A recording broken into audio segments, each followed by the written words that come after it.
Good afternoon, everyone. Good afternoon.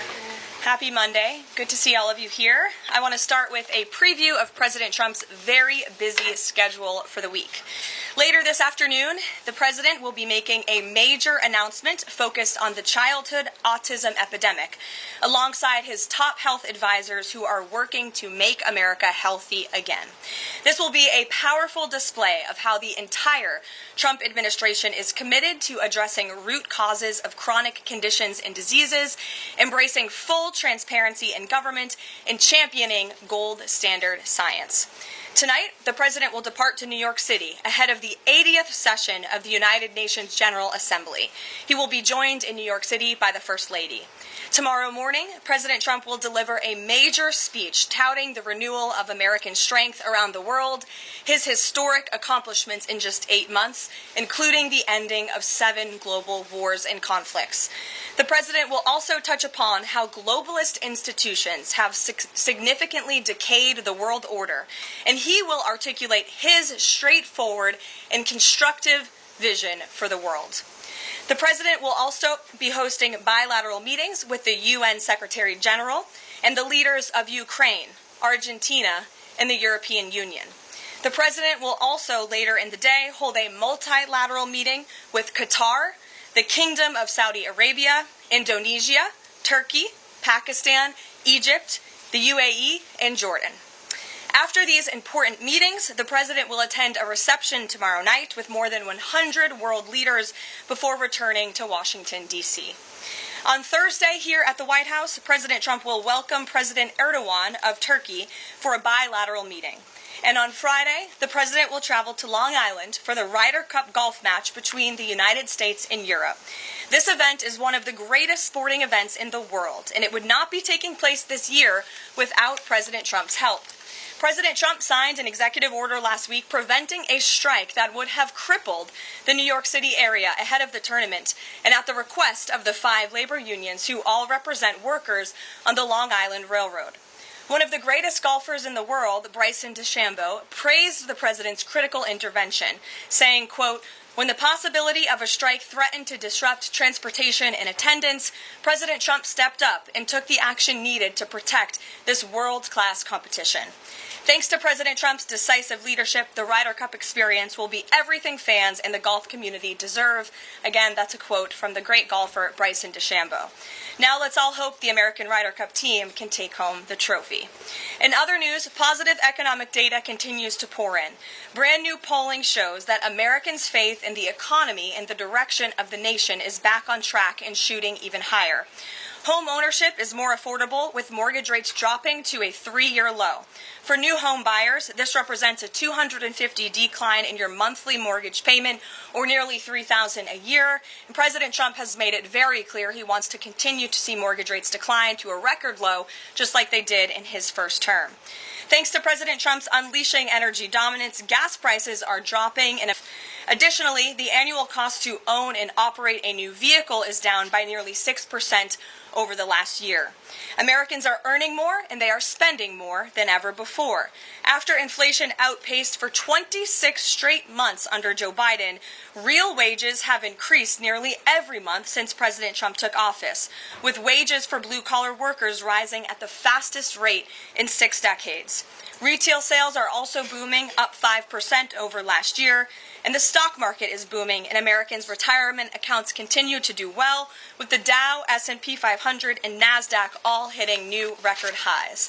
In fact, the S&P 500 is up nearly 15%, and the NASDAQ is up more than 21% since Election Day.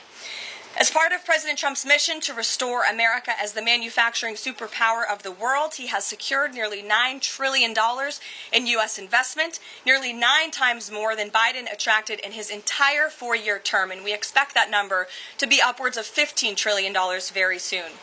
We're already seeing the initial economic benefits of these investments, with industrial production recently rising to an all-time high. President Trump built the greatest economy in the history of the world in his first term, and we are witnessing him do it all over again.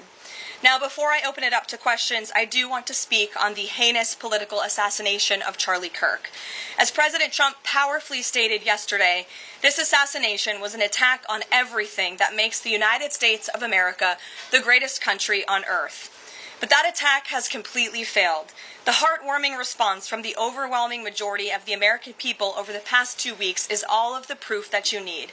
The assassin who took Charlie's life can destroy flesh and blood, but he can never destroy the values that Charlie stood for. All across the country, millions of Americans have prayed, hosted vigils, attended church services, became politically engaged for the first time, and honored the legacy of Charlie and the ideals he died speaking for. The beautiful memorial service attended by President Trump and 100,000 great Americans in State Farm Stadium yesterday was just the latest example. And Erica Kirk's mercy was one of the greatest acts of grace this world has ever seen. May God continue to watch over Erica and their beautiful children. Unfortunately, there have been some jarring exceptions to this unity. This past Friday, 58 House Democrats voted no, and 38 voted present on a resolution that simply stated, condemning in the strongest possible terms the assassination of Charles James Kirk and all forms of political violence. There were no strings attached to this vote. This was a simple gesture of human decency to denounce political violence. I wish I could say that this was only a fringe group, but 96 votes is nearly half of the entire House Democrat caucus. And they didn't just vote against this basic resolution condemning political violence. A number of those same Democrats took to the House floor to smear Charlie Kirk's name. The man wasn't even buried yet, and Democrat members of Congress were denigrating his memory on the floor of the House of Representatives. This was truly a sad moment and a clear reflection of how radical the Democrat Party has become. Many Democrats in elective office have now been totally captured by a radical fringe of the far-left base who want to dehumanize every person they disagree with. We must continue to call this wickedness out. It's the only way that our nation can heal. For too long, past leaders have offered platitudes while political violence has been allowed to fester and harm innocent Americans. There has been coordinated campaigns dating back years, spearheaded by radical left-wing organizations centered on dehumanizing, intimidating, doxing, and even attacking Americans whom they disagree with. These groups have radicalized impressionable individuals to foment violence. An attempted transgender assassin traveled to Justice Brett Kavanaugh's family home with plans to end his life. An attempted assassin came within an inch of ending President Trump's life in Butler, Pennsylvania, and on the campaign trail, another attempted assassin tried to kill the president at his golf club in Florida. A left-wing assassin shot United Healthcare CEO Brian Thompson right in the back in the heart of New York City. ICE agents are facing a more than 1,000% increase in assaults for simply doing their jobs. Violent radical left-wing mobs engaged in illegal behavior, targeted Jewish Americans, and shut down America's college campuses under the previous administration. Left-wing mobs burned down Tesla dealerships out of, quote, protest of Elon Musk and his policies. In May, a left-wing activist shouting "Free Palestine" murdered 2 innocent Israeli embassy staffers outside of the D.C. Jewish Museum here in Washington. These are just a few examples, prominent examples, of the growing left-wing political violence in our country. Enough is enough, and as President Trump has promised, he will directly address the dark sources funding and supporting this domestic terrorism to finally restore order in our country. The American people can expect further, very strong action on this very soon. Everyone, Republican, Democrat, everyone in between, we all deserve to live in a country where we do not have to fear for our lives simply for stating what we believe in. With that, I will take your question. In today's new media seat, we have Monica Page, who is the White House correspondent for Turning Point USA's news organization, on the front lines. Monica, thank you for being here. We're so sorry for the loss of Charlie. I know you work for him, you were very close to him, and we appreciate your being in the new media seat and also your commitment to covering the White House. You are here every day, just like the rest of everyone in this room, so why don't you kick us off today? Thank you so much, Karoline. I don't think you realize how much it means to me to be here in this seat, especially on behalf of Turning Point USA and Frontlines. We greatly appreciate it. We also greatly appreciate the outpouring of support and just the really kind words that we heard yesterday at the memorial service. That means more to us been, I don't think anybody ever knows. And even the global support that we're seeing for Charlie has been overwhelming, and it doesn't go unnoticed. So thank you so much. I have 3 questions, if I may, on the horrific murder of Charlie Kirk. Government and local officials said that Antifa inscriptions were engraved in these bullet casings that killed Charlie Kirk. It appears to be a trend, especially after what we saw in the Annunciation Church shooting, Catholic Church shooting. Additionally, Stephen Miller recently commented on the rise in this kind of violence, saying there is a domestic terrorist movement growing in this country. The president is designating Antifa as a domestic terrorist organization. I'm wondering, what is the approach to holding these people accountable, just to ensure that violence like this just is eradicated moving forward? Sure. Let me say this. This is a White House press secretary, Karoline Leavitt. What she's doing, she's condemned the alleged political violations committed against Antifa and left-wing extremists in the wake of the memorial service held for the late conservative activist Charlie Kirk. No matter what your political views are or your views against or for Mr. Kirk, this is the press secretary just going over the information. During her briefing, she did highlight a few different things in this briefing. She did highlight the General Assembly in New York that was upcoming. The press secretary also took questions on several topics, including the tentative TikTok deal and the government funding. So you'll see that here coming up shortly. As we sit and we're looking over the White House daily briefing for today on 2nd2none podcast. Well, Antifa is going to be designated a domestic terrorist organization. The president intends to sign that executive order very soon as it's drafted, as soon as today, later this afternoon.